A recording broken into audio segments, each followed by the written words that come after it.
မင်္ဂလာပါမမင်းလေးတစ်ခုလောက်မေးမယ်နော်ဆိုဘာသာရေးထဲမှာဘယ်ဘာသာကိုမှသဘောမကျဆုံးလဲ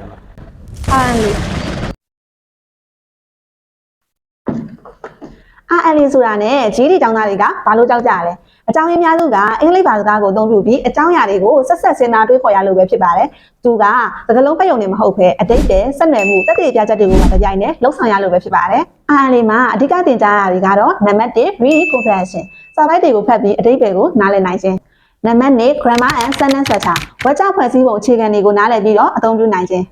နံပါတ်3 vocabulary အခြေခံသကလုံးအဓိပ္ပာယ်တွေကိုနားလည်နိုင်ခြင်းနံပါတ်4 critical thinking စာပိုက်တစ်ပိုက်ကိုဖတ်ပြီးမိမိအမြင်ဖြင့်ခွဲခြမ်းစိတ်ဖြာနိုင်ခြင်းစတဲ့အချက်တွေပဲဖြစ်ပါတယ် RLE ကိုဘယ်လိုလေ့လာရမလဲဆိုရင် main idea ကိုကိုယ်တိုင်ရှာတတ်ဖို့လိုပါတယ် YouTube website AI စတဲ့ application တွေကိုအသုံးပြုပြီးတော့လည်းလေ့လာနိုင်ပါတယ် effective ဖြစ်တဲ့မေးခွန်းတွေကိုများများလေ့ကျင့်ပါနေ့စဉ်ကိုယ့်ရဲ့အတွင်းမြင်လေးတွေကိုအင်္ဂလိပ်လိုခြာရေးပြီးပြန်လည်သုံးသပ်ပါပုံမှန်လေးလေ့လာသွားမယ်ဆိုရင် RLE ကိုကောင်းကောင်းဖြေဆိုနိုင်မှာဖြစ်ပါတယ်အားလုံးပဲ RLE ကိုမကြောက်ကြနဲ့နော်